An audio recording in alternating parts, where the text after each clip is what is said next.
Hi students, welcome back to our channel. So ఈరోజు మనం long answer question lesson ఒకటి thermal properties of మ్యాటర్లో వస్తుంది ఈ ఇయర్ మాత్రమే. ఎందుకంటే ఈ అకాడమిక్ ఇయర్ చేంజ్ అయిపోయింది కాబట్టి ఈ అకాడమిక్ ఇయర్కి బ్లూ ప్రింట్ అంతా చేంజ్ చేశారు. ఆ బ్లూ ప్రింట్లో థర్మోడైనమిక్స్ అనే లెసన్లో నుంచి 8 మార్క్స్ క్వశ్చన్ ఇవ్వట్లేదు. ఈ ఇయర్ మాత్రం only thermal properties of matter నుంచి లాంగ్ ఆన్సర్ క్వశ్చన్ ఇచ్చే ఛాన్సెస్ ఉన్నాయని కంప్లీట్గా బ్లూ ప్రింట్ కూడా వచ్చింది. ఆ వీడియో కూడా మీకు చేశాను, చూడండి. సో ఇప్పుడు మనకి థర్మల్ ప్రాపర్టీస్ ఆఫ్ మ్యాటర్ అనే లెసన్లో నుంచి ఓవరాల్గా 12 మార్క్స్ వస్తున్నాయి. ఒకటి లాంగ్ ఆన్సర్ క్వశ్చన్ అండ్ ఒకటి 4 మార్క్స్ క్వశ్చన్. ప్రీవియస్ ఇయర్స్లో ఎలా ఉంటుందంటే ఓవరాల్గా 8 మార్క్స్ క్వశ్చన్ 8 మార్క్స్ వస్తున్నాయి అందులో 2 మార్క్స్ క్వశ్చన్స్ వస్తుండే, ఒక 4 మార్క్స్ క్వశ్చన్ వస్తుండే. కానీ ఓన్లీ ఇప్పుడు కమింగ్ ఎగ్జామ్స్ కోసం మాత్రం అలా ప్రిపేర్ చేశారు. సో యాక్చువల్గా అయితే థర్మల్ ప్రాపర్టీ ఆఫ్ మ్యాటర్ నుంచి ఒక లాంగ్ ఆన్సర్ క్వశ్చన్ అనేది ఎక్స్పెక్ట్ చేయొచ్చు, బట్ మోస్ట్లీ మనకు థర్మల్ డైనమిక్స్ నుంచి ఇచ్చేవాళ్ళు. సో కాబట్టి ఈ ఇయర్ మాత్రం ఈ థర్మల్ ప్రాపర్టీస్ ఆఫ్ మ్యాటర్ నుంచి long answer question and remaining work power ఎనర్జీలోకి వెళ్ళి ఒకటి 2 వస్తున్నాయి అండ్ ఆసిలేషన్స్లోకి వెళ్ళి ఒకటి. ఓవరాల్గా 4 క్వశ్చన్స్ ఇస్తున్నారు. వాటి లింక్స్ కూడా డిస్క్రిప్షన్లో అవైలబుల్ ఉంటాయని చూడండి. సో ఈరోజు మనం థర్మల్ ప్రాపర్టీస్ ఆఫ్ మ్యాటర్లో లాంగ్ ఆన్సర్ క్వశ్చన్స్ ఏంటి, ఆ లాంగ్ ఆన్సర్ క్వశ్చన్స్కి ఏవి ఇంపార్టెంట్ క్వశ్చన్స్ ఉన్నాయి, as well as 4 marks important ఏంటి అనేది కూడా చూద్దాం. అంటే కంప్లీట్గా 12 మార్క్స్ వచ్చేలా డిస్కషన్ చేద్దాం ఈ వీడియో, ఓకేనా? కంప్లీట్గా చూడండి. డెఫినెట్గా మీకు క్వశ్చన్స్కు ఆన్సర్ చాలా షార్ట్కట్ వేలో చెప్పడం జరుగుతుంది.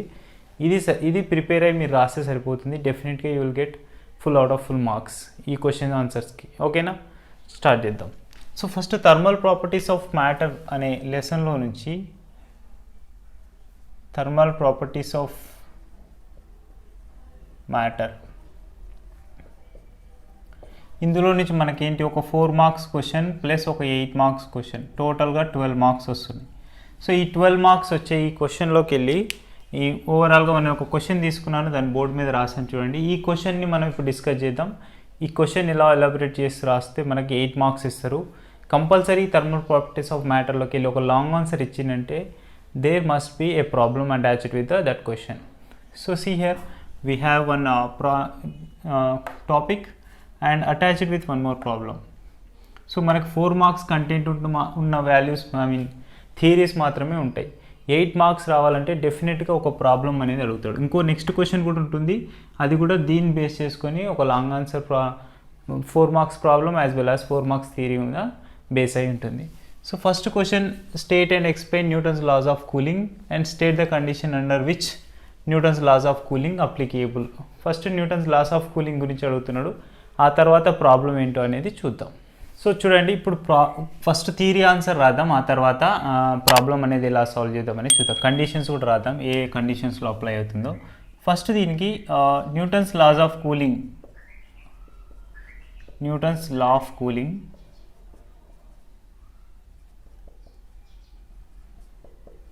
న్యూటన్స్ లా ఆఫ్ కూలింగ్ దీని స్టేట్మెంట్ అండి, సింపుల్గా చెప్తాను. The rate of loss of heat, loss అని నుంచి ఇంకా మీరు సింపుల్ గుర్తుపెట్టుకోండి, or cooling of body is directly proportional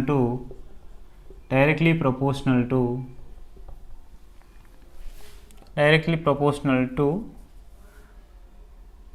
the temperature difference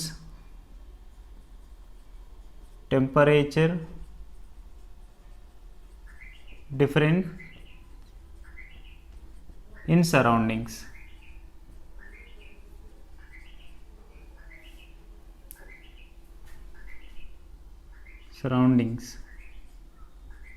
Of body.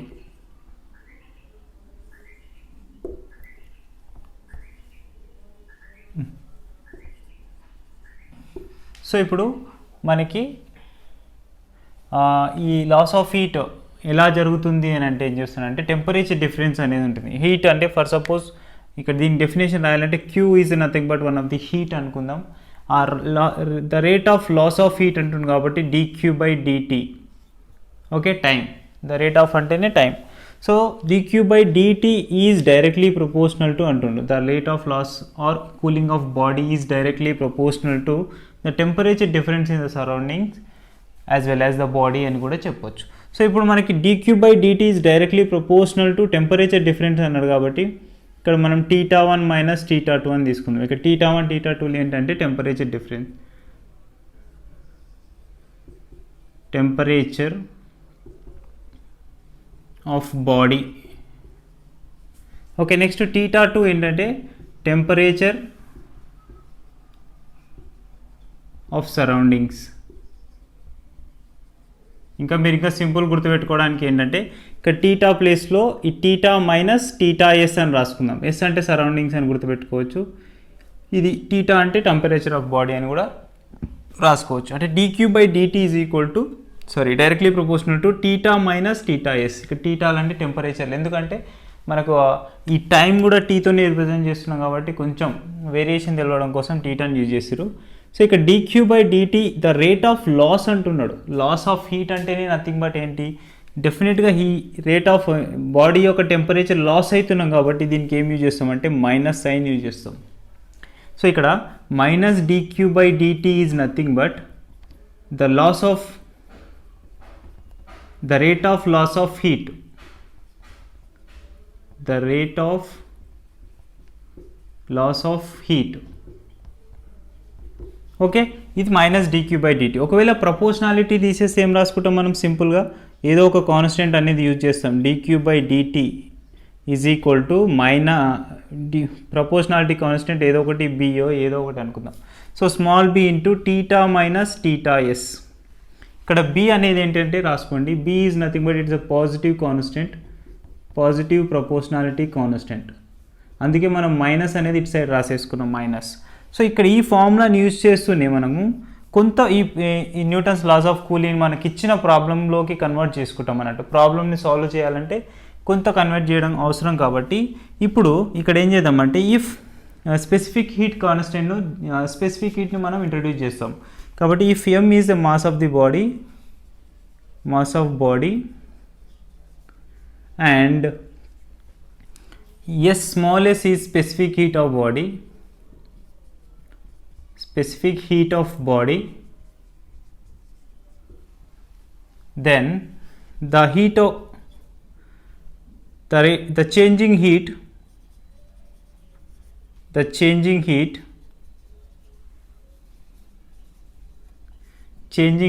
dq is equal to, according to specific heat constant formula నుంచి dq is equal to ms into dt. ఇక్కడ dt అంటే ఏంది, temperature difference. ఓకేనా, temperature difference. లేకపోతే ఇక్కడ మనం టీటాలో తీసుకున్నాం కాబట్టి ఇక్కడ టీటా తీసుకుందాం, dθ. dq is equals to dθ, ఎందుకంటే ఇక్కడ మనం టీటాతో రిప్రజెంట్ చేస్తున్నాం కాబట్టి టెంపరేచర్ను అలా తీసుకుందాం. లేదా ఇంకా dt తీసుకున్నా నో ప్రాబ్లం. సో ఇప్పుడు dq is equal to ms into dt కాబట్టి from equation 1, this is, let us take equation 2 and this is equation 1. So by using of equation 1 ఈ dq వాల్యూని ఇందులో సబ్స్టిట్యూట్ చేయండి dq ఈక్వేషన్ 1లో, అప్పుడు మనకి కావాల్సిన value అనేది వస్తుంది. రఫ్ చేస్తున్నాను, ఓకేనా, right. So from equation 1 and 2, from equation 1 and 2, so 2లో ఉన్న dq వాల్యూని ఇక్కడ 1లో సబ్స్టిట్యూట్ చేస్తున్నా, అంటే మైనస్ ms ఇంటూ dθ/dt. ఓకేనా, ఇక్కడ dθ అంటే ఏంది, temperature difference. dθ is equals to temperature difference.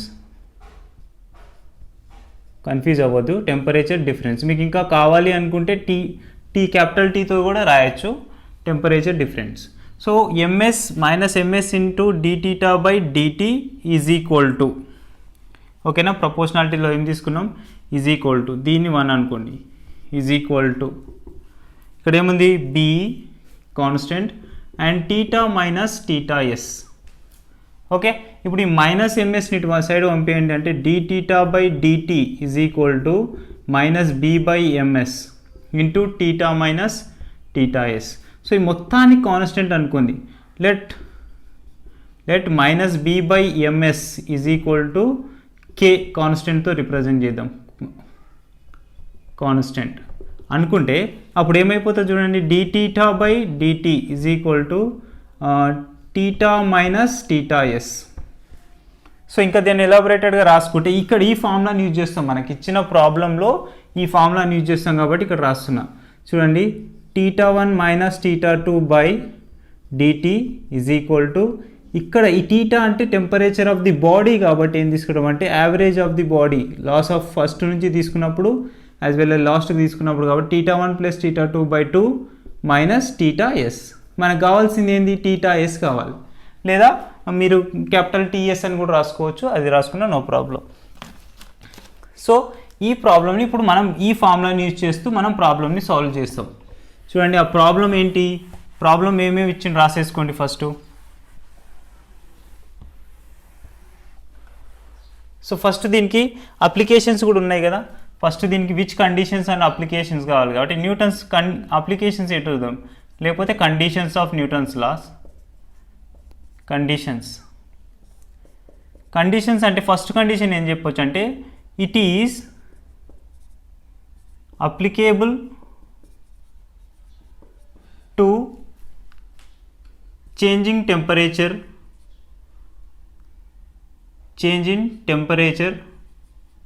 of surroundings.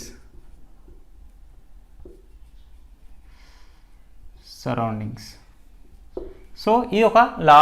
So next law condition చూడండి. Next the temperature of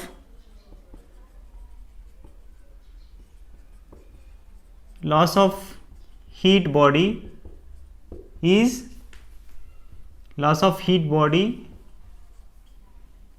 in each part is same. అంటే మనం ఒక కండక్టర్ ఏదైనా కండక్టర్ తీసుకున్నప్పుడు ఆ కండక్టర్లో ఆ లాస్ ఆఫ్ హీట్ అనేది కంప్లీట్గా ఎంటైర్ పార్ట్ ఆఫ్ ది బాడీలో సేమ్ ఉండాలని చెప్తున్నాను. ఈ కండిషన్లో ఉన్నప్పుడు మాత్రమే మనకి ఈ న్యూటన్స్ లాస్ ఆఫ్ కూలింగ్ అనేది అప్లికేబుల్ అవుతుంది. నెక్స్ట్ థర్డ్ ఏం చూడండి, in conduction part the loss of heat is negligible.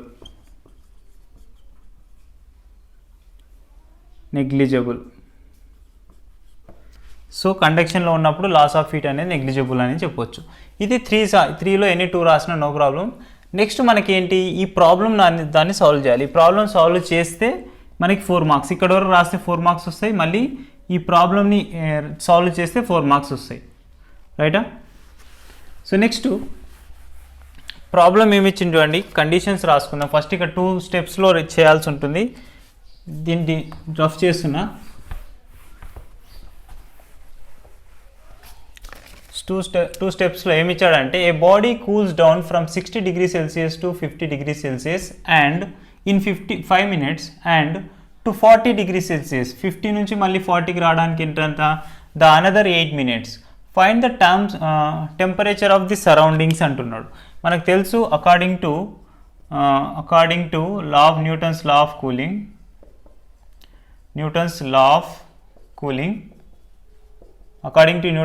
Cooling, ఇక్కడ ఏం రాసుకోవచ్చు, dt by dt is equals to, ఇంతకుముందే రాసాం ప్రపోర్షనాలిటీ కాన్స్టెంట్ k అనుకున్నాం కాబట్టి, ఇంటూ t మైనస్ ts.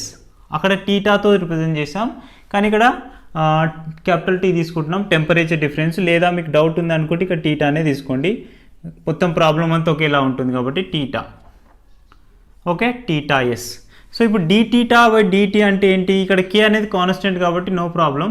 ఇక్కడ మనకి ఇచ్చిన ఫస్ట్ కండిషన్ చూడండి, ఒక 2 స్టెప్స్లో కూల్ అవుతుందంట.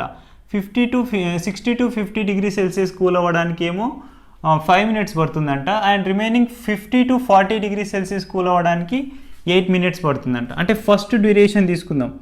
First θ1 is equals to 60 degrees Celsius and θ2 is equals to 50 degrees Celsius. Time ఎంత ఇచ్చిండు, dt is equals to 5 minutes. Okay, next ఇక్కడ టీటా అంటే ఏం రాసుకున్నాం మన ఫార్ములా, ఇక్కడ డైరెక్ట్ ఫార్ములా రాయండి. θ1 minus θ2 by dt is equals to k into θ1 plus θ2 by 2 minus θs. ఈ ts అంటే ఏంది, θs అంటే టెంపరేచర్ ఆఫ్ ది సరౌండింగ్. ఆ టెంపరేచర్ ఆఫ్ ది సరౌండింగ్ని మనం క్యాలిక్యులేట్ చేస్తున్నాం. సో ఇప్పుడు θ1 వాల్యూను యాజ్ వెల్ θ2 వాల్యూని ఇక్కడ క్యాలిక్యులేట్ చేయండి. నెక్స్ట్ స్టెప్ ఏం చేయాలి, ఇక్కడ కూడా సేమ్. అక్కడ ఏంటి, θ1 మైనస్ θ2. ఇక్కడ మనకు టెంపరేచర్ ఎక్కడి నుంచి ఎక్కడ చేంజ్ అవుతుందంట 50 degree Celsius to 40 degree Celsius దగ్గర టైం ఎంత ఇచ్చిండు 8 మినిట్స్ ఇచ్చిండు. ఓకే, రెండింటిని కంపేర్ చేసి వస్తుంది కాబట్టి ఇక్కడ ఏం చేస్తాం θ1 minus θ2 by dt is equal to next ఇదేంటి k into θ1 plus θ2 by 2 minus θs. రెండింటిని కంపేర్ చేసి డివైడ్ చేస్తే మనకు k వాల్యూ వస్తుంది, సారీ θs వాల్యూ వస్తుంది. ఇప్పుడు మనకి θ1 వాల్యూ θ2 వాల్యూ ఇక్కడ చేయండి. ఇక్కడ ఏమవుతుంది, ఇది θ1 ఇది θ1 అవుతుంది అండ్ నెక్స్ట్ ఇదేమవుతుంది θ2 అవుతుంది 40 డిగ్రీ సెల్సియస్. సబ్స్టిట్యూట్ చేయండి, అంటే ఇక్కడ సబ్స్టిట్యూట్ చేయండి ఫస్ట్ ఈ value 60 minus 50 by time difference 5 is equal to k into θ1 plus θ2 అంటే ఏంటి 60 ప్లస్ 50 బై 2 మైనస్ θs. ఇది కావాల్సిన వాల్యూ కాబట్టి అలాగే రాస్తున్నాం. అంటే ఇది డిఫరెన్స్ ఎంత వచ్చింది 10/5 is equal to k into 110/2 minus θs. ఇంకా సింప్లిఫై చేయండి, 2 అవుతుంది కదా, ఇక్కడ ఏమవుతుంది 55 అంటే 2 is equals to k into 55 minus θs.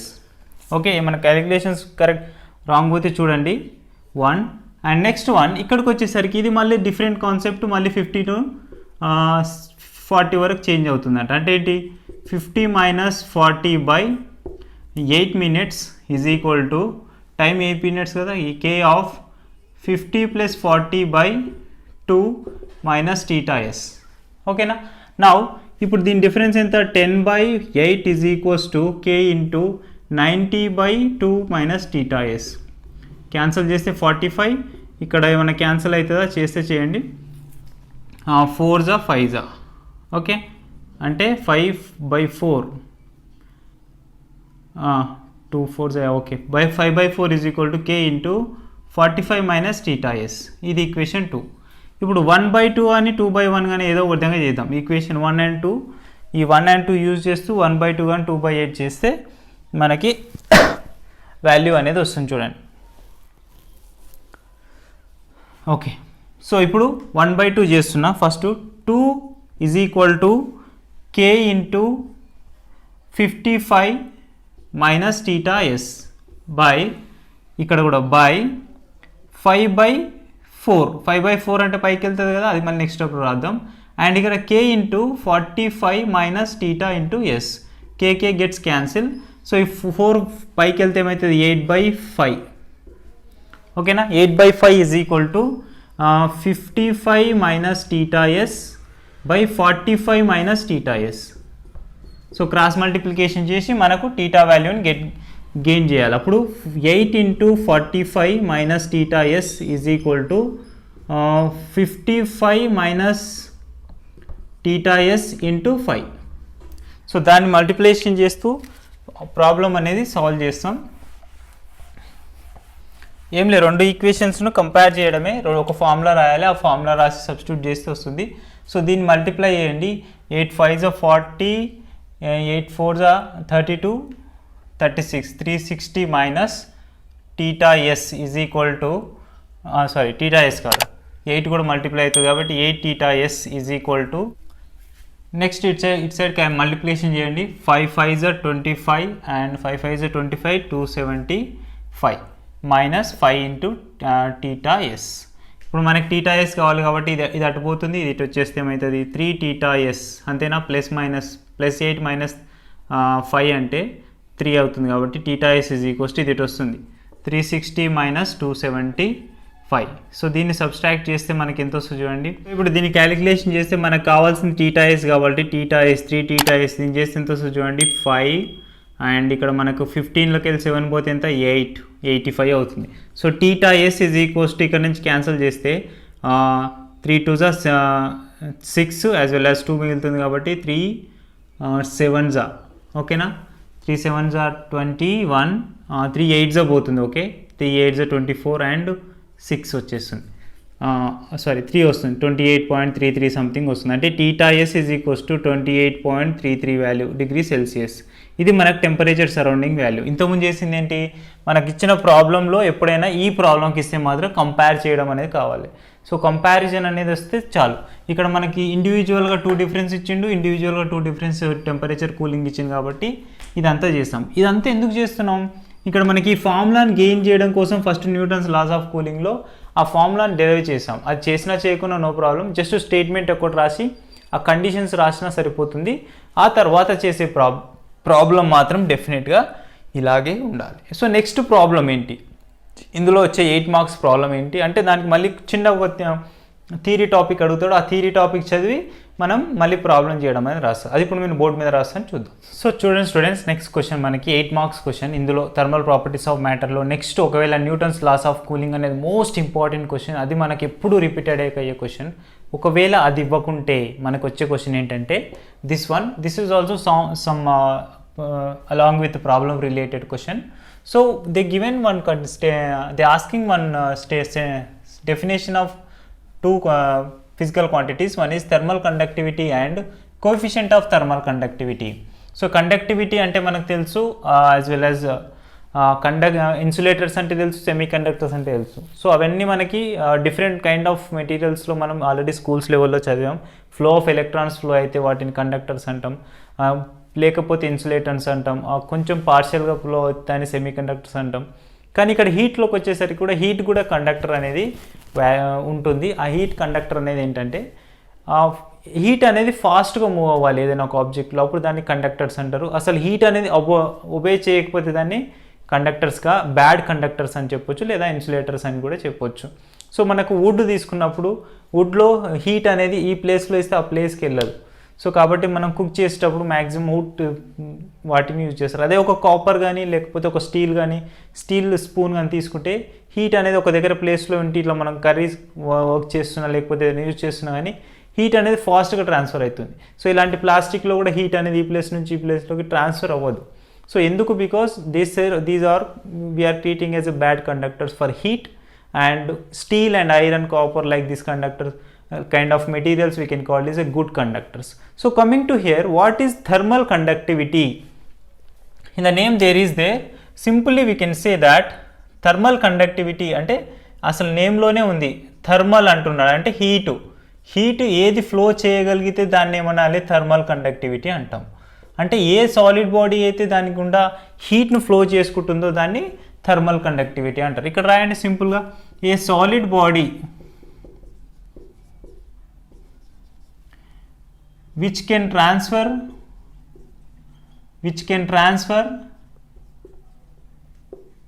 heat through it. సింపుల్గా రాయొచ్చు, heat through it. This is the definition thermal conductivity. ఏదైనా ఒక సాలిడ్ బాడీ, ఆ బాడీ తనకుండా హీట్ను ట్రాన్స్ఫర్ చేసుకోగలిగితే దాన్ని ఏమనొచ్చు, హీట్ కండక్టివిటీ, థర్మల్ కండక్టివిటీ అని చెప్పొచ్చు. So for suppose I'm taking one kind of rod here. Let us take this rod, ఆ length L, let us assume L length of rod ఉంది. సో ఇప్పుడు మనకి ఏంటి, ఈ ఏరియా ఆఫ్ క్రాస్ సెక్షన్ కూడా ఏరియా ఆఫ్ క్రాస్ సెక్షన్ ఉంది అనుకోండి. ఏరియా ఆఫ్ క్రాస్ ఏ ఉండి L లెంత్ ఆఫ్ రాడ్ ఉన్నప్పుడు ఇక్కడ మనం ఇక్కడ నుంచి ఒక క్యూ హీట్ ఇచ్చామనుకుందాం, ఓకేనా. ఎక్స్ప్లెయిన్ చేస్తున్నది thermal conductivity.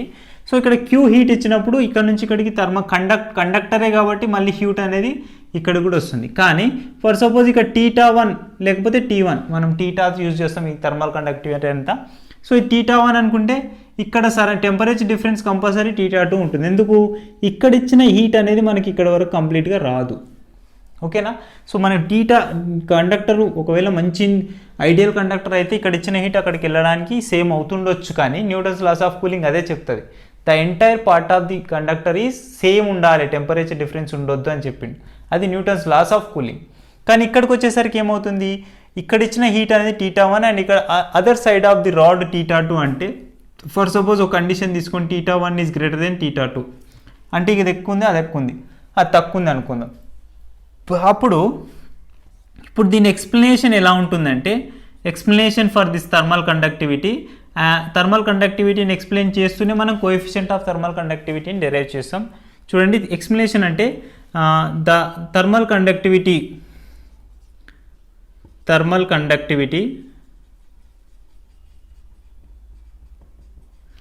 for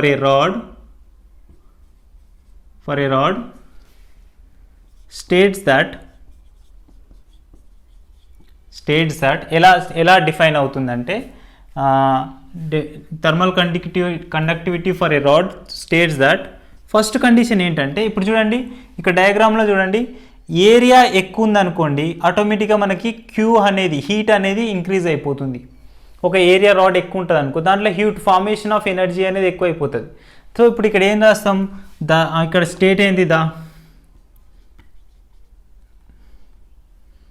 the heat flow of the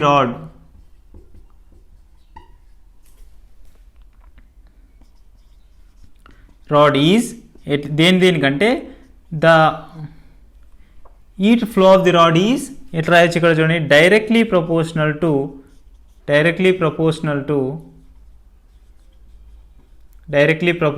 to area of cross section of wire. Area of cross section అంటే ఏరియా ఎక్కువ ఉన్నది అనుకోండి ఆ ఫ్లో ఆఫ్ హీట్ అనేది అందులో ఫామ్ అయ్యేదానికి డైరెక్ట్లీ ప్రపోర్షనల్గా ఉంటుందని చెప్పవచ్చు. అంటే ఇక్కడ డైరెక్ట్ ఏం రాయొచ్చు Q is directly proportional to area of cross section.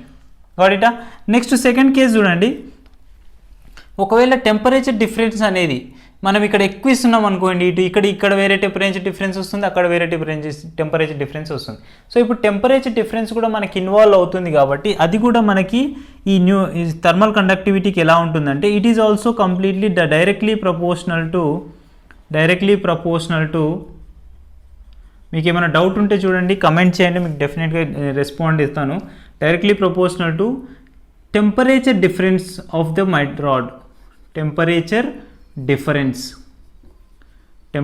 Difference అంటే Q is directly proportional to θ1 minus θ2 లేదా డెల్టా θ సింపుల్గా రాసుకోవచ్చు.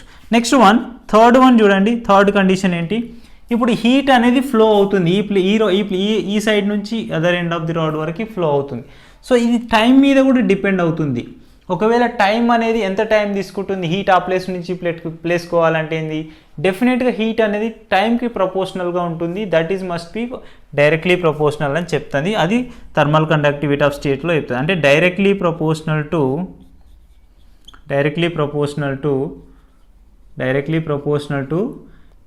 టైం చేంజెస్ లేకపోతే టైం డిఫరెన్స్. అంటే ఇక్కడ ఏం రాసుకోవచ్చు Q is directly proportional to T. Next last condition ఏంటంటే చూడండి లాస్ట్ కండిషన్ ఈ డిస్టెన్స్ మీద కూడా డిపెండ్ అవుతుంది. రాడ్ యొక్క లెంత్ మీద కూడా డిపెండ్ అవుతుంది. ఒకవేళ చాలా లాంగ్ రాడ్ ఉందనుకో మనం ఈ సైడ్లో హీట్ ఇచ్చినప్పుడు ఈ సైడ్ రావడానికి చాలా టైం పడుతుంది. అంటే రాడ్ లెంత్ ఎక్కువైపోతే ఫార్మేషన్ ఆఫ్ హీట్ ఆ ట్రాన్స్ఫర్ ఆఫ్ హీట్ అనేది చాలా లేట్ అవుతుంది. కాబట్టి అక్కడ ఏం రాయొచ్చు అంటే this is inversely proportional to only length మాత్రం ఇన్వర్స్లీ ప్రపోర్షనల్ ఉంటుంది. ఇది ఒక్కటి కొంచెం డిఫరెంట్ అనిపిస్తుంది అన్నిటితో పోలిస్తే. Inversely proportional to length of rod అంటే Q is inversely proportional to 1/L. So వీటన్నిటిని ఒక దగ్గర రాస్తున్నాం. వీటన్నిటిని ఒక దగ్గర రాసే ఫార్ములా ఏమైతే చూడండి Q is directly proportional to first point ఏంటి area. Okay next second one ఏంటి directly proportional to temperature difference అంటే θ1 మైనస్ θ2. ఓకే నెక్స్ట్ వన్ ఏంటి డైరెక్ట్లీ ప్రపోర్షనల్ టు టైం అంటే into T time. And last one ఏంటి inversely proportional to length of rod అంటుంది కాబట్టి /L. ఓకేనా ఇప్పుడు మనకి ఇక్కడ వాల్యూని Q ఈజ్ ఈక్వల్ టు రాస్తున్నాం చూడండి. Q ఈజ్ ఈక్వల్ టు రాస్తే మనం ఏదైనా ఒక కాన్స్టెంట్ రాసుకుంటామని తెలిసాం కదా. కాబట్టి దీన్ని ఏమంటాం ఏదో ఒకటి కాన్స్టెంట్ రాసుకుందాం.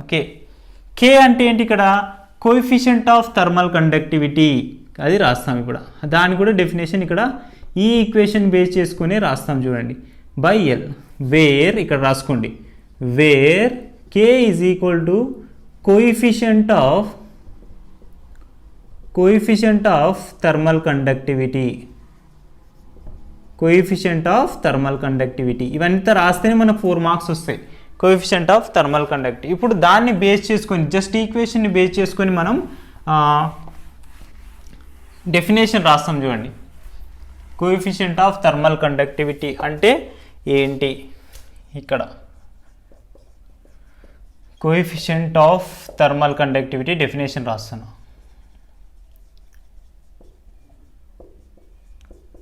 ఇదే కదా కోఎఫిషియంట్ ఆఫ్ థర్మల్ కండక్టివిటీ. నీట్గా రాసుకోండి మీరు. ఈ పాయింట్స్ రాస్తే మనకి more enough. Okay, K value కావాలంటే ఇక్కడ కే ఈజ్ ఈక్వల్ టు ఏం రాసుకోవచ్చు, Q into L by K value రాస్తున్నా A into θ1 minus θ2 into time difference T. ఈ మొత్తాన్ని డెఫినేషన్ ఈ ఈక్వేషన్ చూస్తూనే రాస్తాను చూడండి ఎట్లా రాస్తున్నా. ద ఫ్లో ఆఫ్ హీట్ లేకపోతే the flow of heat definition రాస్తున్నా. The flow of heat per unit time, ఓకేనా, క్యూ బై టీ. ఓకే, అంటే the flow of heat per unit time. The flow of heat ఇక్కడ definition చూస్తూ equation చూస్తూ definition రాస్తున్నాను, అది కూడా చెప్తున్నా చూడండి. The flow of heat per unit time and unit cross section area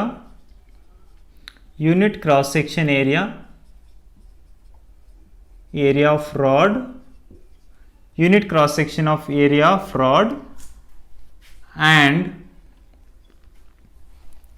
their temperature gradient అంటే ఏందో కూడా చెప్తాను. టెంపరేచర్ గ్రేడియంట్ అంటే ఏంటంటే టెంపరేచర్ గ్రేడియంట్ అంటే θ1 మైనస్ θ2 బై ఎల్ అన్నట్టు. అండ్ ఇక్కడ ఏం రాయాలంటే దేర్ కాదు యాక్చువల్గా, అండ్ పర్ రాయండి, పర్ టెంపరేచర్ గ్రేడియంట్ అని రాయండి. పర్ టెంపరేచర్ డిఫరెన్స్ గ్రేడియంట్ లేకపోతే టెంపరేచర్ గ్రేడియంట్ అని రాసిన no problem. Per temperature different gradient. So ఎందుకంటే ఇక్కడ మీకు చెప్తున్నా చూడండి, θ1 మైనస్ θ2 బై ఎల్, దీన్ని ఏమనొచ్చు అంటే θ1 మైనస్ θ2 బై ఎల్ ఏమనొచ్చు, టెంపరేచర్ గ్రేడియంట్ అనొచ్చు. ఇది రివర్స్లో ఉంది కాబట్టి ఏం రాస్తున్నా, per temperature gradient, temperature difference gradient. ఈ మొత్తానికి డెఫినేషన్ వచ్చింది చూడండి, మళ్ళీ చెప్తున్నా. The flow of heat per unit time and unit cross sectional area of the rod and per temperature gradient is called, ఏం చెప్పొచ్చు, ఈజ్ కాల్డ్ సింపుల్గా ఏమొచ్చింది, కోఎఫిషియంట్ ఆఫ్ థర్మల్ కండక్టివిటీ అని చెప్పొచ్చు. కోఎఫిషియంట్ ఆఫ్ థర్మల్ కండక్టివిటీ వచ్చిందా? So ఇది మనకి కావాల్సిన డెఫినేషన్. ఈ మొత్తాన్ని ఇంతకుముందు రాసిన డెఫినేషన్, ఈ ఎక్స్ప్లెనేషన్ రాసి డయాగ్రామ్ రాస్తే మీకు 4 మార్క్స్ వస్తాయి. ఆ తర్వాత ఇప్పుడు ఇచ్చిన ప్రాబ్లమ్ని మనం సాల్వ్ చేస్తాం. ఆ ప్రాబ్లం ఏంటి అనేది చూద్దాం. ఈ ఫార్ములాను బేస్ చేసుకునే ఉంటుంది, ఇదే ఫార్ములాని, ఎందుకంటే ఇంతకుముందు క్వశ్చన్ కూడా అదే ఫార్ములాను బేస్ చేసుకొని ఇచ్చిన ప్రాబ్లం, యాజ్ వెల్ యాజ్ ఇప్పుడు కూడా అదే ప్రాబ్లమ్ని ఫేస్ చేసుకొని ఇచ్చిన ప్రాబ్లం. కాబట్టి అవి రెండింటిని సేమ్ రిలేటెడ్ ఉంటాయి. అది చూద్దాం. రాసి నోట్ చేసుకున్నారా? రైట్. సో ఇప్పుడు ప్రాబ్లం చూద్దాం. ప్రాబ్లం ఏంటి, సెకండ్ ఏంటి ప్రాబ్లం అంటుంది. ప్రాబ్లం ఏంటి, ఫస్ట్ ఆయన ఇచ్చిన వాల్యూస్ ఏంటో రాసుకుంది. The bar of the thermal conductivity ఇచ్చిండు, అంటే కే వాల్యూ ఎంత ఇచ్చిండు, 40 watts per metre per kelvin. Okay, has one inductor ఎంత అంటుండు, ఈ ఎండ్ దగ్గర ఎంత అంటుండు, θ1 104 degrees Celsius అంటుండు, అంటే θ1 is equal to 104 degrees Celsius and other one θ2 24 degrees Celsius, అంటే θ2 ఎంత ఉంది ఇక్కడ, 24 degrees Celsius ఉంది. Next one, the length of the rod ఇచ్చిండు. లెంత్ ఆఫ్ ది రాడ్ ఎంత ఇచ్చిండు, L is equals to 0.1 meters ఇచ్చిండు. 0.10 అన్నా కానీ 1 కాబట్టి ఇక్కడ L ఈజ్ ఈక్వల్స్ టు ఎంత, 0.1 meters. Next, and area of cross section of the rod ఎంత ఇచ్చిండు, 1.0 × 10⁻⁻6 అని ఇచ్చిండు. ఇప్పుడు వాటి వాల్యూస్ అన్ని సబ్స్టిట్యూట్ చేయండి, అంటే ఏరియా కూడా ఇచ్చింది కాబట్టి 1.1 × 1.0 అన్నాడు కాబట్టి 1 రాసుకోవచ్చు, 1 × 10⁻⁻6 మీటర్ స్క్వేర్. సబ్స్టిట్యూట్ చేయండి, డైరెక్ట్ వాల్యూ వస్తుంది. జనరల్గా ఆయన అడుగుతున్న క్వశ్చన్ ఏంటో చూడండి. First, what is the rate of heat conductivity, అంటే పవర్ అడుగుతున్నా ఇండైరెక్ట్గా. రేట్ ఆఫ్ హీట్ కండక్టివిటీ అంటే హీట్ అనేది ఎంత ఒక సెకండ్లో ట్రావెల్ చేస్తుంది అనేది అడుగుతుంది, అంతే సింపుల్గా. అంటే ఇప్పుడు ఏంటి, ఇప్పుడు మనకు క్యూ వాల్యూ కావాలి. క్యూ వాల్యూ అంటే ఇక్కడ ఉంది కదా మనకు, క్యూ అంటే ఏంటి, that is equals to Q value ఇక్కడ సబ్స్టిట్యూట్ చేసుకోండి, K into A of θ1 minus θ2 into T by L. Okay, time per second calculate చేస్తున్నాం కాబట్టి టైం అనేది 1 తీసుకుంటాం.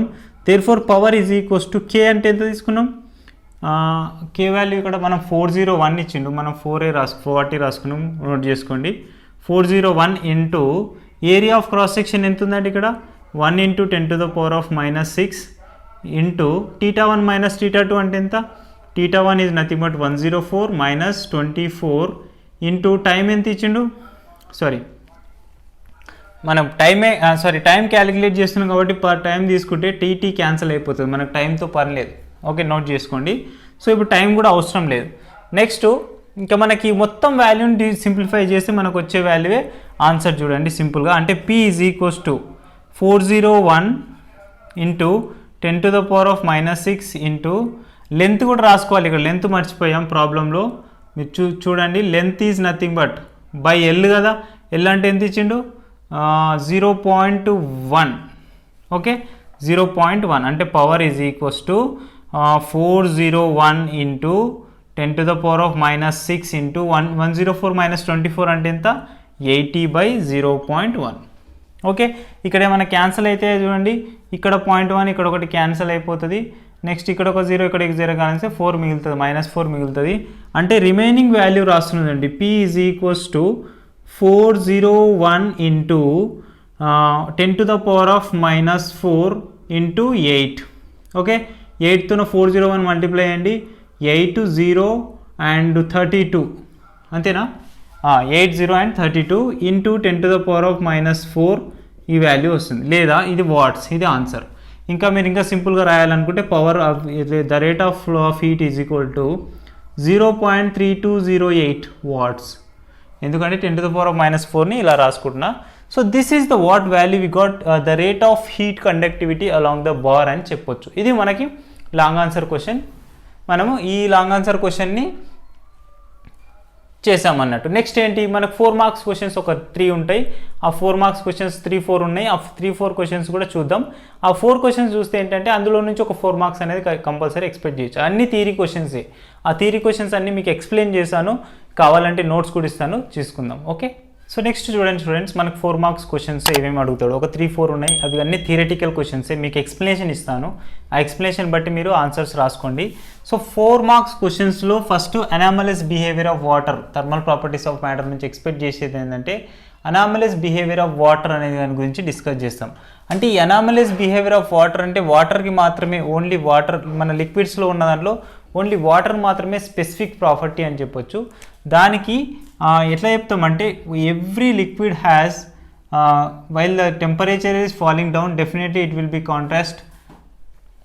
ఇప్పుడు ఏదైనా మనకు వాటర్ తీసుకున్నప్పుడు జనరల్గా మీకు ఎక్స్ప్లెయిన్ చేస్తాను. అనామలస్ బిహేవియర్ ఆఫ్ వాటర్కి వెళ్ళే కంటే ముందు మీకు ఒక ఐడియా రావాలి. ఏదైనా సరే జనరల్గా గుర్తుపెట్టుకోండి, మనకి ఏదైనా లిక్విడ్స్ తీసుకున్నప్పుడు ఆ లిక్విడ్స్కి అన్నిటికీ ఒక ప్రాపర్టీ ఉంటుంది. ఏ ప్రాపర్టీ అంటే ఎప్పుడైనా సరే టెంపరేచర్ ఇంక్రీజ్ చేస్తున్నాం అనుకోండి, టెంపరేచర్ ఇంక్రీజ్ అయితే డెఫినెట్గా ఆ వాటర్ లేకపోతే లిక్విడ్ అనేది ఏమైపోతుంది, ఎక్స్పాండ్ అవుతుంది.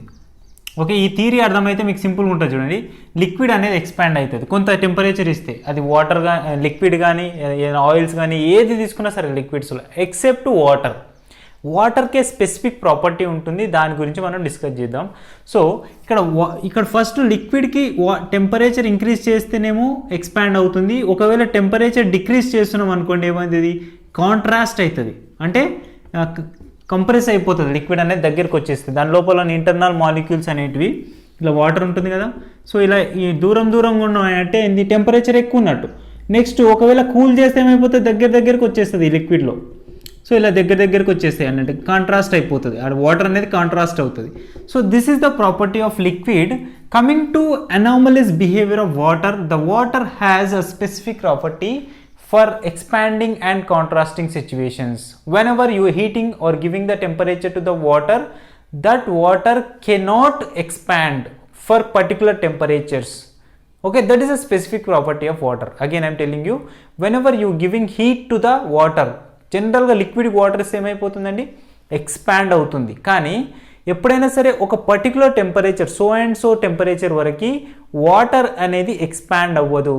గుర్తుపెట్టుకోండి, ఎక్కడి వరకు అంటే 0 degree Celsius to 4 degree Celsius వరకు వాటర్ అనేది ఎక్స్పాండ్ అవ్వదు. యాజ్ వెల్ యాజ్ ఒకవేళ కూల్ డౌన్ చేస్తున్నప్పుడు కాంట్రాస్ట్ అవ్వదు. ఓకేనా?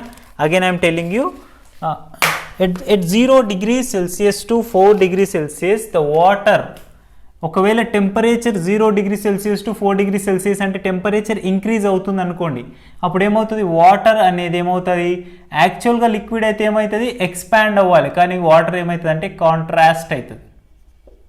ఓకేనా, కాంట్రాస్ట్. సో ఎందుకు కాంట్రాస్ట్ అవుతుంది అంటే that is the specific property. మీరు చాలా సైంటిఫిక్గా ప్రూవ్ అయిపోయిన సిచ్యువేషన్ కాబట్టి దాన్ని ఇక్కడ తీసుకుంటున్నాం. మళ్ళీ 4 degree Celsius to 0 degree Celsius వరకు వస్తున్నప్పుడు అంటే టెంపరేచర్ కూల్ అవుతుంది. కూల్ అవుతున్నప్పుడు ఏమవుతుంది అంటే వాటర్ యొక్క స్పెసిఫిక్ ప్రాపర్టీ ఏంటంటే వాటర్ అప్పుడు ఏమవుతుంది, ఎక్స్పాండ్ అవుతుంది. ఎందుకు కూల్ అవుతుంది కదా, ఇక్కడ నుంచి మళ్ళీ మనకు అవసరం లేదు 6, 7 లేకపోతే 7, 6, 5 ఈ డిగ్రీ సెల్సియస్ దగ్గర ఏమవుతుంది, డెఫినెట్గా వాటర్ అనేది కాంట్రాస్ట్ అవుతూనే వస్తుంది కూల్ అవుతున్నప్పుడు.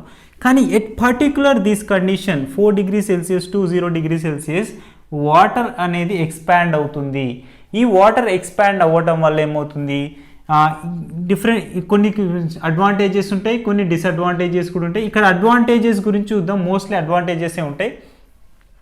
మళ్ళీ ఇక్కడ చూడండి, మళ్ళీ ఇక్కడ వాటర్ కాంట్రాస్ట్ అవుతుంది కదా, మళ్ళీ ఇక్కడ చూడండి -3, -2, -1 డిగ్రీ సెల్సియస్ దగ్గర మళ్ళీ వాటర్ ఏమైపోతుంది, కంపల్సరీ కాంట్రాస్ట్ ఎక్స్పాండ్ అవుతుంది. సో ఇలా తగ్గుతూ వస్తున్నప్పుడు ఓన్లీ 0 డిగ్రీ సెల్సియస్ నుంచి 4 డిగ్రీ సెల్సియస్ వరకు ఎక్స్పాండ్ అవ్వాలి, కానీ మనకి ఏమవుతుంది, ఈ -3 దగ్గర కూడా మనకి ఎక్స్పాండ్ అవుతుంది వాటర్. అంటే ఐస్లా ఉంటుందిలే, నో ప్రాబ్లం. 0 డిగ్రీ సెల్సియస్ దగ్గర ఐస్ అయిపోతుంది కాబట్టి నథింగ్ టు వరీ. కానీ ఇక్కడ మాత్రం ఈ విధంగా తీసుకుంటాం.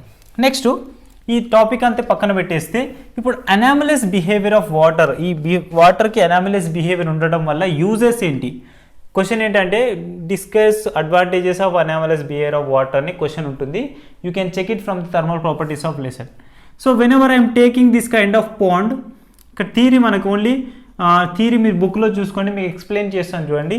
ఇన్ అవర్ కోల్డ్ కంట్రీస్, చాలా కోల్డ్ కంట్రీస్లో ఉన్నప్పుడు ఆ కోల్డ్ కంట్రీస్లో పోల్స్ దగ్గర మనకి ఏమవుతుందంటే బాగా మంచుతో కప్పుబడి ఉంటుంది. సో అలా మొత్తం స్నో ఏరియాస్ ఉన్నప్పుడు అక్కడ ఆక్వాటిక్ ఎనిమల్స్ ఎలా బతుకుతాయి, లైక్ ఫిషెస్, ఫ్రాగ్స్, ఇవన్నీ ఎలా బతుకుతాయి అనేది క్వశ్చన్.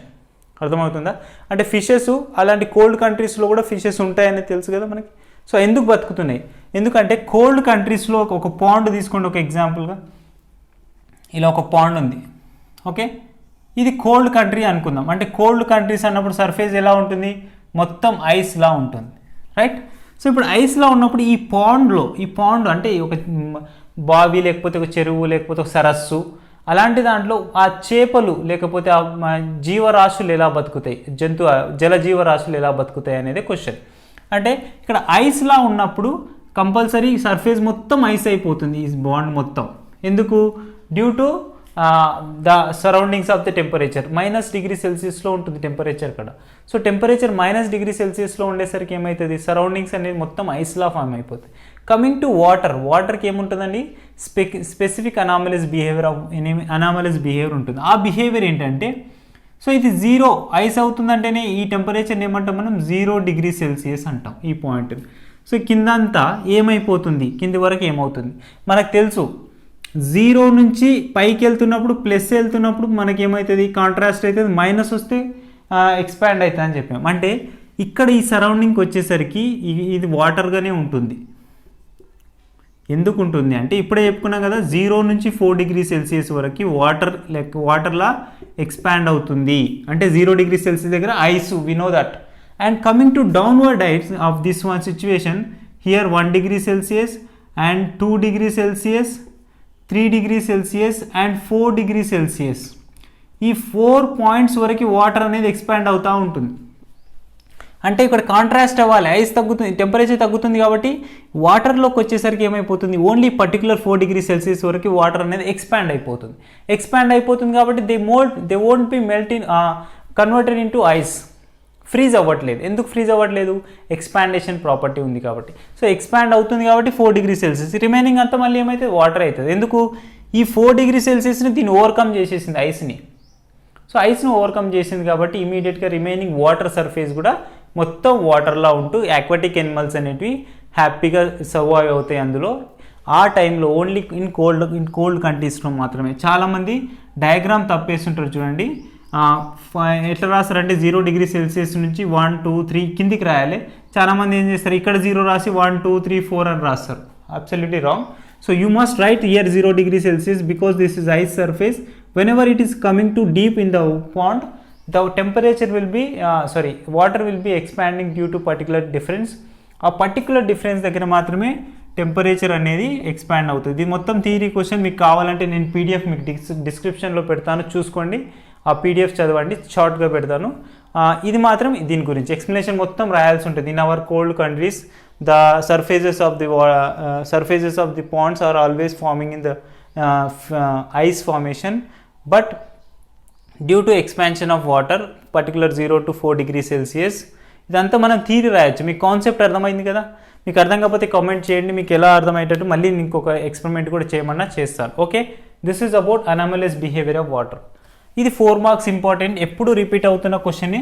ఒకవేళ థర్మల్ ప్రాపర్టీస్ ఆఫ్ మ్యాటర్లో నుంచి ఒక 4 మార్క్స్ క్వశ్చన్ వస్తుందని చెప్పాం కదా, అది కొట్టేసి. నెక్స్ట్ క్వశ్చన్ ఏంటంటే ఇది కూడా చాలా ఇంపార్టెంట్. explain conduction, convection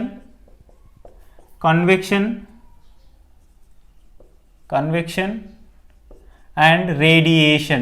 ఈ 4 టాపిక్స్ని ఎక్స్ప్లెయిన్ చేయమంటుంది. దీని కూడా డీప్గా ఎక్స్ప్లెయిన్ చేద్దాం. చూడండి,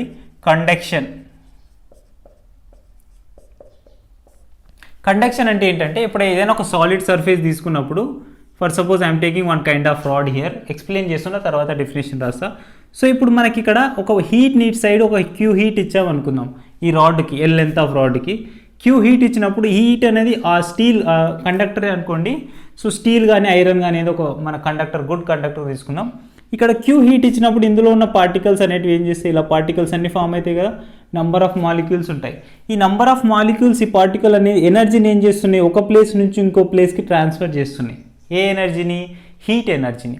సో హీట్ అనేది ఒక ప్లేస్ నుంచి ఇంకో ప్లేస్కి ట్రాన్స్ఫర్ అవుతుంది కాబట్టి అది ఎలా జరుగుతుంది, ఆ ప్రాసెస్ ఆఫ్ హీట్ ట్రాన్స్ఫర్ని మనం కండక్షన్ అంటాం. అది ఎలా జరుగుతుంది అనేది చెప్పేదాన్ని కండక్షన్ ప్రాసెస్ అంటాం. చూడండి, particle, okay, inside the conductor we have a crores of particles. Every particle observing some heat. అవునా, ఎవ్రీ పార్టికల్ ఒక హీట్ని అబ్జర్వ్ చేసుకుంటుంది. సో ఆ హీట్ అబ్జర్వ్ చేసుకున్నప్పుడు ఇక్కడ ఏమవుతుంది, ఈ హీట్ను ఈ ప్లేస్ నుంచి ఇంకో ప్లేస్కి ఫ్రీగా ట్రాన్స్ఫర్ చేస్తుంది. ఎందుకు, it has free of electrons. So electrons ఉంటున్నాయి కాబట్టి ఫ్రీగా తన ఎనర్జీని ఇంకొక పార్టికల్కి ట్రాన్స్ఫర్ చేస్తుంది. కానీ మీరు బాగా అబ్జర్వ్ చేస్తే ఇక్కడ చెప్పాల్సిన పాయింట్ ఏంటంటే, ఈ ఫస్ట్ దాని సైడ్ ఉన్న పార్టికల్ అనేది ఆ సైడ్ పోదు. అవునా, ఇక్కడున్న పార్టికల్ ఇక్కడే ఉంటుంది, ఇక్కడున్న పార్టికల్ ఇక్కడే ఉంటుంది. Their position could not change but the heat will be transfer from one side to another side. This is we're calling conduction. For example రాడ్ను ఒక సైడ్ కాల్చితే ఇంకో సైడ్ పట్టుకుంటే కాలుతుందా? కండక్టర్ రాడ్ అయితే, కాపర్ రాడ్ అయితే, స్టీల్ రాడ్ అయితే yes. అవునా, అదే బ్యాడ్ కండక్టర్ అనుకో, it won't work out. But coming to the conductors, conduction is the process of heat transfer from one place to another place without actual movement of the particles అని రాయాలి. ఇక్కడ రాస్తున్నా చూడండి, the process of heat transfer from one place to another place without actual movement of particles in the body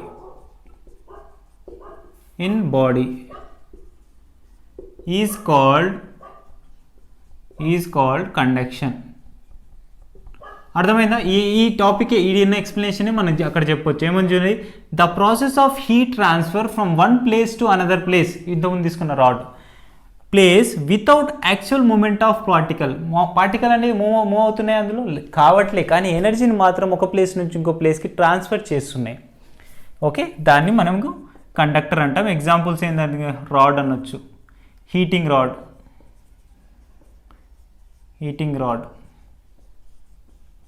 ఇంకా చాలా ఇవన్నీ conductors వస్తాయి. Next ఇంకా మనం నెంబర్ ఆఫ్ రాసుకోవచ్చు.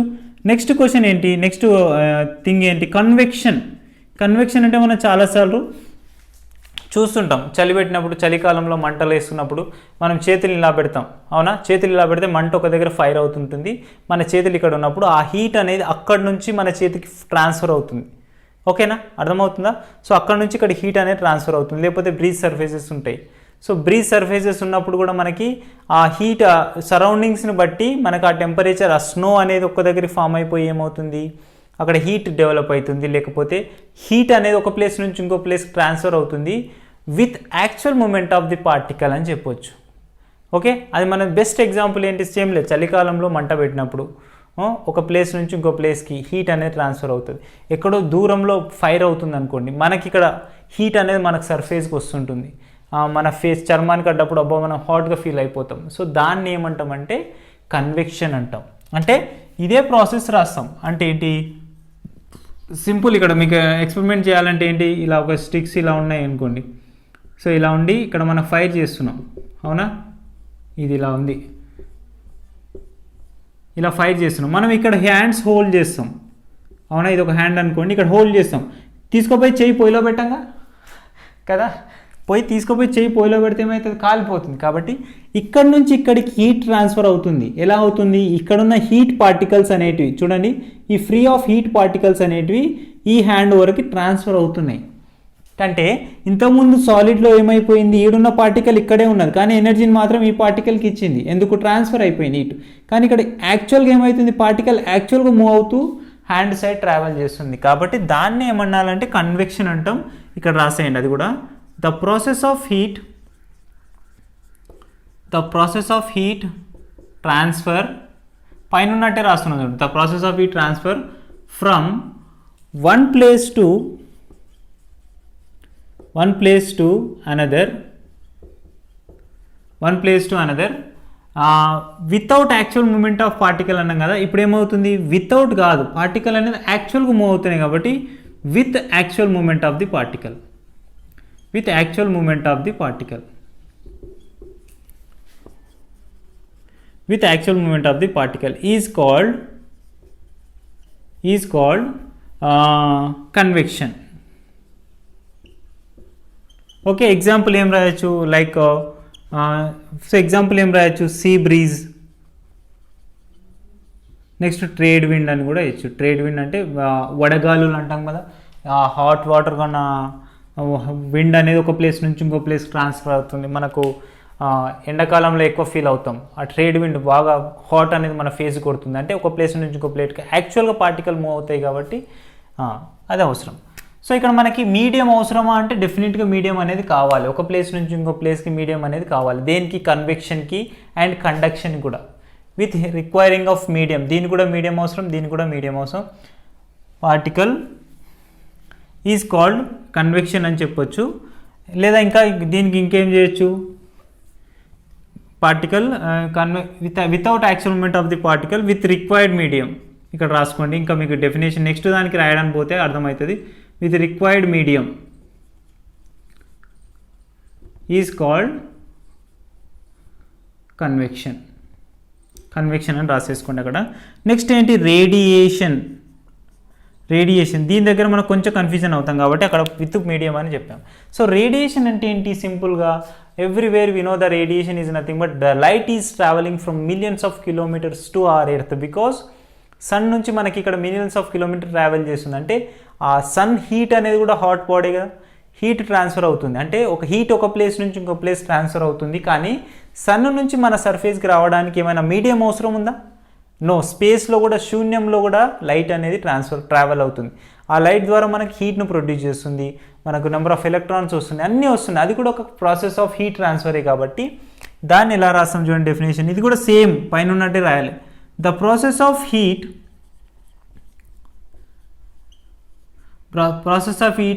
Transfer from one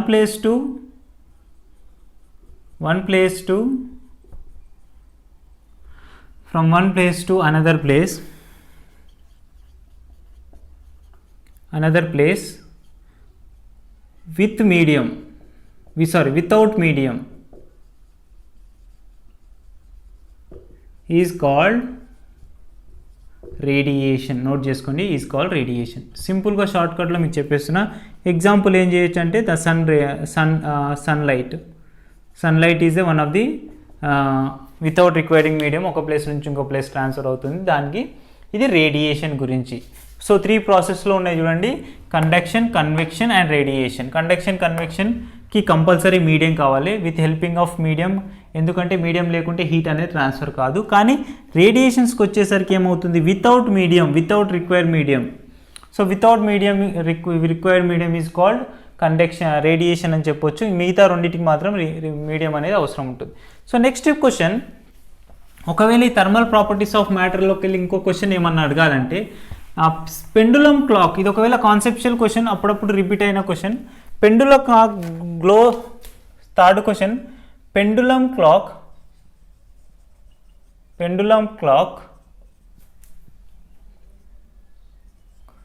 goes slow in winter, summer and fast in winter. Why? Pendulum clock అనేది, pendulum clock అంటే విన్నారా ఎప్పుడైనా? మనకు పాత ఓల్డ్ డేస్లో ఉంటుండే పెండులం క్లాక్ అంటే ఇలా మొత్తం ఇలా ఉండి ఇలా ఉంటే ఇక్కడ మనకు ఒక స్పూన్ లాగా ఇట్లా ఒక గంట ఉంటుంది. సో ఇక్కడ నుంచి ఇది ఇలా ఆసిలేట్ అవుతూ ఉంటుంది, అవునా? పెండులం క్లాక్ ఇలా ఆసిలేట్ అవుతూ ఉంటుంది. సో ఇక్కడ నుంచి ఇక్కడికి వెళ్ళి ఇక్కడికి వస్తే 1 సెకండ్ అంటాం, ఇంకా మళ్ళీ ఒకసారి 2వ సెకండ్ అలా రొటేట్ అవుతూ మనకి ఇక్కడ వాచ్ డిఫైన్ చేస్తుంటుంది. ఆ వాచ్ అనేది మనకి ఇలా రొటేట్ అవుతూ ఉంటుంది. సో ఈ 2 ప్రాసెస్లో మనకి హీట్ అనేది ట్రాన్స్ఫర్ టైం అనేది చేంజెస్ జరుగుతుంది పెండులం క్లాక్ ఆసిలేట్ అవుతున్నాం. సో దానికి ప్రాసెస్ ఏంటి అంటే, pendulum clock go slow in summer and fast in winter. దానికి రీజన్ రాయాలంట, ఎందుకు ఫాస్ట్ అవుతుంది, స్లో అవుతుంది అనేది రీజన్. ఇది కూడా 4 మార్క్స్ క్వశ్చన్, అప్పుడప్పుడు అడుగుతున్న క్వశ్చన్. దీని గురించి చూడండి.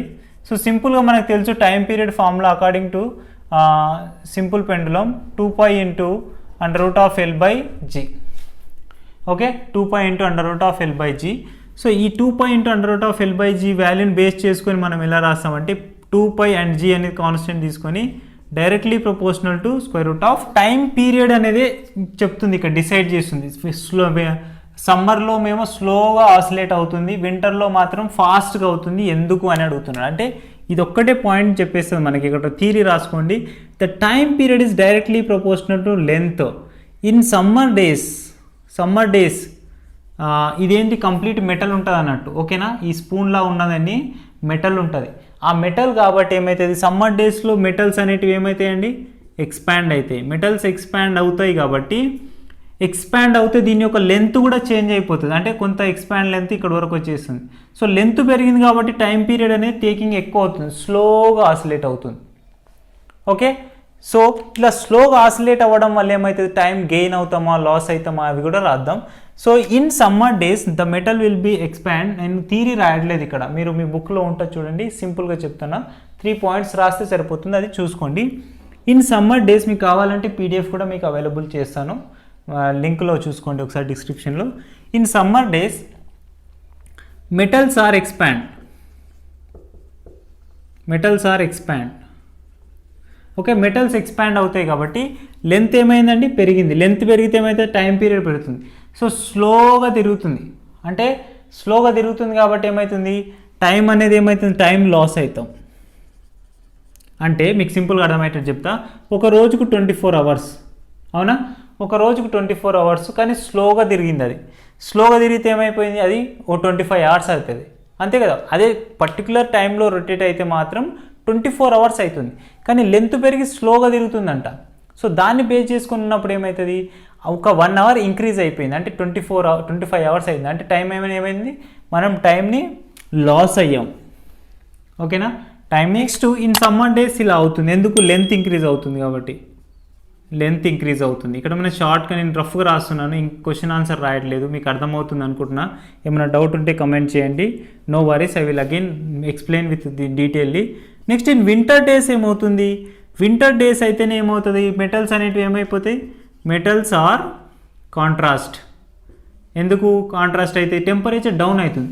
టెంపరేచర్ డౌన్ అవుతుంది కాబట్టి యాక్చువల్ లెంత్లో ఉన్న ఈ మెటల్ అనేది ఇక్కడికి వచ్చేస్తుంది, అంటే లెంత్ అనేది తగ్గింది. ఇప్పుడు ఇక్కడికి వచ్చి ఇక్కడికే తిరుగుతుంది, అంటే తక్కువ టైంలో ఎక్కువ ఆసిలేషన్ చేస్తుంది. కాబట్టి అప్పుడు ఏమవుతుంది, టైం అనేది ఏమవుతుంది, లెంత్ తగ్గింది, అంటే టైం కూడా ఏమవుతుంది, తగ్గాలి. కాబట్టి టైం విల్ గెయిన్స్ క్లాక్ అనేది ఏమవుతుంది, టైం గెయిన్ చేస్తుంది. ఇక్కడ టైం అనేది ఏమైపోయింది, clock time loss the time, కానీ ఇక్కడ క్లాక్ టైం అయిపోయింది, టైం గెయిన్స్ అవుతుంది. కాబట్టి ఈ పెండులం క్లాక్ని యూజ్ చేయడం వల్ల కొన్ని ప్రాబ్లమ్స్ కూడా ఉంటాయి. టైం వేరియేషన్స్ వస్తాయి, సమ్మర్ డేస్లో కానీ వింటర్ డేస్లో కానీ యూజ్ చేసేటప్పుడు టైం వేరియేషన్స్ వస్తాయి. కాబట్టి దాని ఇప్పుడు వాడుకలో లేదు, అక్కడక్కడ ఎగ్జిబిషన్స్లో చూస్తుంటాం, మనం ఎక్కడన్నా మ్యూజియంస్కి వెళ్ళినప్పుడు చూస్తాం.